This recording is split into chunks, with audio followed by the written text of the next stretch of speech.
పెట్టడం జరిగింది రీల్స్ రూపంలో.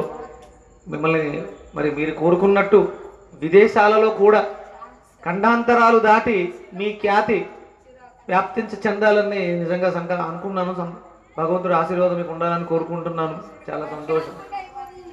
తదాస్తు తదాస్తు తదాస్తు తదాస్తు.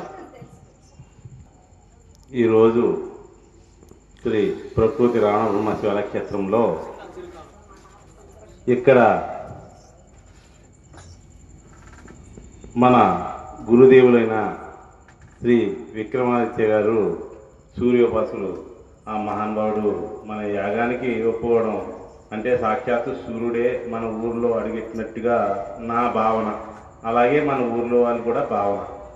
అందుకనే గురువు గారి మీద ఎనలేని ప్రేమ నాకు సముద్రంలా పొంగుకొస్తుంది. అంటే ఆయన్ని ఎప్పుడు చూసినా సూర్యుడే గుర్తొస్తున్నాడు నాకు. మరి నేను ఎవరిని అంత ఎక్కువగా నేను ప్రేమించను, ఎందుకంటే నాకు ఇష్టం ఉండదు ఎవరిని గురువు అంటారు. నాకు శివుడే గురువు, శివుడే దేవుడు అంటారు. అలాంటిది విక్రమాదిత్య గురువు గారిని గురువు గారు అంటే అది మరి ఏంటో నాకు తెలియకుండా నేను వేస్తున్నాను, నా మనసులోంచి వచ్చింది అన్నమాట. అలాగే ఇక్కడ ఉదయం గోవింద్ గారు మన ప్రోగ్రామ్ని రథ ప్రచారం చేశారు. ప్రతిరోజు చక్కగాను ఇక్కడ యాగం జరుగుతుంది, మహాసవ యాగం విక్రమాదిత్య గారి ఆధ్వర్యంలో అని చెప్పేసి 10 రోజులు ప్రతి ఊరు వెళ్ళి ఆ పాంప్లెట్లు పంచిపెట్టడం అవన్నీ చేశారు. ఉదయం ఆయన మన గుడికి వచ్చారు. గుడికి వచ్చిన తర్వాత ఏదైనా ప్రోగ్రామ్స్ ఉంటే చెప్పండి, మేము కళాకారులు అండి అన్నారు. కళాకారులు అంటే ఏం చేస్తారు మీరు అన్నాను.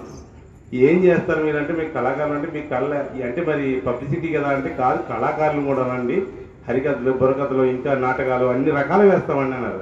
సరే అని నేను ఒక కణుపూరు మా కణుపూరు క్షేత్రంది ఆ బుక్ ఇచ్చి దీన్ని నాటకం చేయగలరా అన్నాను.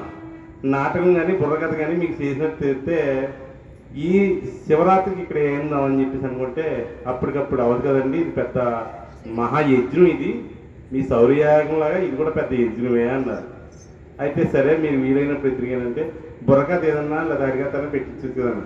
ఈలోగా బొర్ర దన్నక్క వాళ్ళ అమ్మాయి నడుచుకుంటా ఉప్పత్ను పోయారు ఇలాగా లక్ష్మీదేవిలాగా వస్తుంటే నేనన్నా సరే అయితే ఓ బుర్రకథలు చెప్పండి, స్మార్ట్ అదిగో అమ్మాయి వస్తుంది, అమ్మాయి ఇస్తుంది అని సరదాగా అన్నాను. అంటే నాకు పేర్లు మర్చిపోతాను, రోజు మాడతాను, పావనం సాయం ఏదో నాకు సరిగ్గా గుర్తుండదు. అమ్మాయి ఎలా అంటే నా పేరు పలకలేదు, నేను స్పాన్సర్ అంటే సరే పేరు మళ్ళీ అడిగి మళ్ళీ పావని అన్నాను. అప్పుడు ఒప్పుకున్నాను.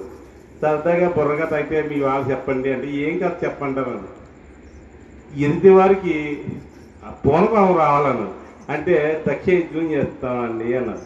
సరే ఓకేనా. ఓకే అన్న తర్వాత ప్రతి ఒక్కరికి ఇక్కడ బుర్రకథ ఉందని ఉదయం నుంచి నేను అడుగుతూనే ఉన్నాను. గురువు గారి ఆధ్వర్యంలో బుర్రకథ సాయంత్రం స్పాన్సర్ దనక్క వాళ్ళ అమ్మాయి అని చెప్పేసి చెప్తున్నాను. అయితే మా ఇంట్లో వాళ్ళతో సుద్దా బుర్రకథ అంటే బుర్ర తినేసిదేమో అనుకున్నారు. అనుకుని ఎవరి మట్టిగాల్లో చల్లగా ఉన్నారు. భజన పసివేదల వాళ్ళు భజన కార్యక్రమం సాయంత్రం యాక్చువల్గా 6 గంటలకి, అది మొన్న ఎప్పుడూ ఫిక్స్ అయింది. కానీ ఒక కళాకారుడు అడగగానే మనసు కాదనలేక ఇంత రద్దీలో కూడా మైండ్గా కానీ బాడీగా కానీ హార్డ్ వర్క్ అయినా కానీ ఆయన మాట కాదనలేక ఎదురుగుండా ఏదో ఒక వరదాత వచ్చింది ఒక రోజుకని తనకాల అమ్మాయిని చూసి వాళ్ళకి నేను మాట ఇచ్చాను. మాట ఇచ్చి రమ్మన్నాను. బుర్రకథకి మా పిల్లల్ని కూడా తీసుకురమ్మని మా ఇంట్లో చెప్పాను. నేను ముందర వచ్చాను, మరి భజన వాళ్ళు వచ్చారు కదా పసివదం నుంచాను.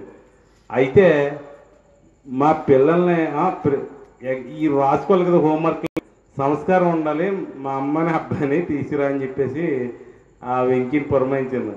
అయితే వాళ్ళు బుర్రకథ అంటే బుర్ర తినేదే కదా, ఏముంటుందిలే దీంట్లో అని చెప్పేసి వాళ్ళని వదిలేసి మా ఆవిడ ఒకటే వచ్చేసింది. అయితే అదేనా నేను తిడతానని వచ్చింది మా ఆవిడ. అయితే వచ్చిన తర్వాత వీళ్ళు బుర్రకథ బుర్ర తినే కథ కాదు. బుర్రని షార్ప్గా అంటే చక్కటి వర్ణంతో అందరూ ముసల మొక్క చిన్న పెద్ద తేడా లేకుండా నవ్వించారు. నవ్వించి చక్కగా బుర్రకథ ఇలా కూడా చెప్పొచ్చా, ఇలా కూడా వినొచ్చా అని జనాలకు కూడా అందరూ సంతోషపడిన వాళ్ళే తప్ప ఏంట్రా బాబు వీళ్ళు నా బుర్ర తినేస్తున్నాను అన్న వాళ్ళు ఒక్కడు కూడా లేరు. అందరూ సంతోషపడ్డారు. విప్ప గోవింద్ గారు నేను మామూలుగా చూస్తే ఏదో పాంప్లెట్లు పంచి పెడుతున్నాడో మైక్ తిప్పుతున్నాడు అనుకున్నా, కానీ ఇంత కళ దాగి ఉన్నదని నేను ఇప్పటి వరకు ఆయనలో చూడలేదు నేను. అందుకనే మాకు అవకాశం ఉన్నంత వరకు మన 2 క్షేత్రాల్లో కనుపూరు క్షేత్రం, కొవ్వూరు క్షేత్రం, ఈ 2 క్షేత్రాల్లో కూడా నాకు అవకాశం ఉన్నంత వరకు వారికి ఎప్పుడు ప్రోగ్రామ్స్ ఇస్తూనే ఉంటాం. బుర్రకథ కూడా ఇంత అద్భుతంగా చక్కగా నవ్విస్తూ చక్కగా చెప్పి మా గురుదేవుల ఆశీస్సులు పొందారు. మా గురుదేవులు వాళ్ళ కళకి మెచ్చుకుని సన్మానం చేద్దాం రండి అని చెప్పేసి సాల్వాలు తెప్పించారు. ఆ చిరుకానికి కూడా వాళ్ళ ముగ్గురికి 1000 రూపాయలు సమర్పించారు. గురుదేవులు ఇక్కడ కళాపోషకులే, ఇక్కడ వాళ్ళ ముగ్గురు కళాపోషకులే, 4 కళమ్మ బిడ్డలు ఉన్నారు ఇక్కడ. మనం అందరం ఈ 4 దీవించాలి. గురుదేవులే కానీ కళమ్మ బిడ్డలు మనం అందరం దీవించాలి. అలాగే గురుదేవుల చేతుల మీద బుర్రకథ వారికి విప్ప గోవింద్ గారి గ్రూప్కి సన్మానం చేస్తున్నాం. ఇక్కడ వచ్చిన ప్రతి ఒక్కళ్ళు పేరున అంటే ఒక పేరు మర్చిపోతానని అందరూ అంటున్నాను. అందరికీ నా హృదయపూర్వక నమస్కారం. ఇక్కడ నాకు ప్రతి ఒక్కళ్ళు కూడా సహాయం చేసేవాళ్ళే, ఏ పని చెప్పినా కాదు లేదు అనకుండా చేసేవాళ్ళే. ఎప్పుడు ఇంగ్లీష్ అయితే కాకిని కొట్టిన వాళ్ళు కూడా నేనున్నాను రా తమ్ముడు అంటే వచ్చి నాకు సహాయం అందిస్తున్నారు. నోరు పారేసుకుంటూ వచ్చేవాళ్ళు కూడా నేనున్నాను తమ్ముడు అంటే సహాయం చేసేవాళ్ళు ఇక్కడ ఉన్నారు. అందుకని అందరికీ నా పేరున ధన్యవాదాలు. అందరికీ బ్రహ్మసూత్రం వల్ల ఆశీస్సులు అందరూ ఉండాలి. ఇక్కడ మహాశౌర్యయాగం చేయడం కొవ్వూరు ప్రజల అదృష్టంగా భావిస్తున్నాను. అలాగే విక్రమార్జిత్ గారు గురువారుగా నటించట్లేదు, ఒక బాలకుమారుడుగా తేజస్కర సూర్యుడిగా నటిస్తున్నారు. అది మనందరి అదృష్టం. ఈ బుర్రకథ ఇలాంటి కార్యక్రమాలు నాకు కూడా చాలా వస్తూ ఉంటాయి. తప్పనిసరిగా మీకు అవకాశం ఇప్పిస్తాను. అందరికీ శ్రీశైల కనుపూరు మల్లన్న బ్రహ్మసూత్రం వల్ల లక్ష్మీ నరసింహస్వామి వారు కార్యాలకి భోగాకెళ్తూ అందరినీ రక్షణ కోరి బాధిస్తున్నాం.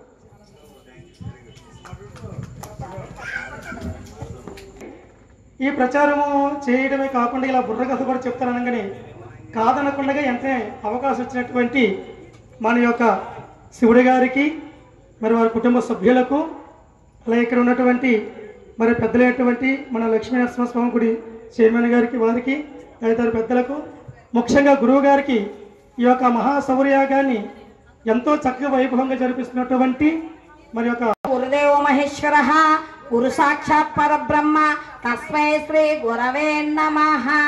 అట్లాంటి ఆ గురువు గారి ఆశీర్వాదాలు మా అందరికీ కూడా ఉండాలని కోరుతూ మరి మేము సెలవు తీసుకుంటున్నామండి.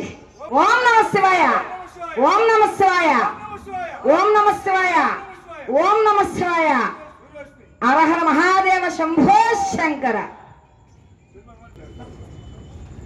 అందరూ తప్పట్లు కొట్టవలసిందిగా ప్రార్థిస్తున్నాం. ఇప్పుడు అమ్మ మీ పేరు సన్మానం చేసే కూడా లక్ష్మి, ధనలక్ష్మి గారు, లోలక్ష్మి గారు చేయండి. స్మాల్ లక్ష్మికి సన్మానం చేస్తారు. తప్పట్లు కొట్టండి.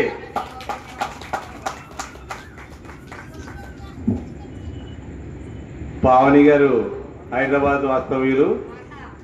చిన్న పిల్ల కాదనకుండా లేదనకుండా అంకుల్ని ఇష్టం అన్నారు. చిన్న మనస్తత్వం. ఎందుకంటే వాళ్ళకి వయసు కూడా ఎంత ఉండదు. అమ్మాయి ఎలాగమ్మా ప్రోత్సహించడం అంటే సరే అంకుల్ అని ఒక మాటతో అన్నదంతే. ఇంకేది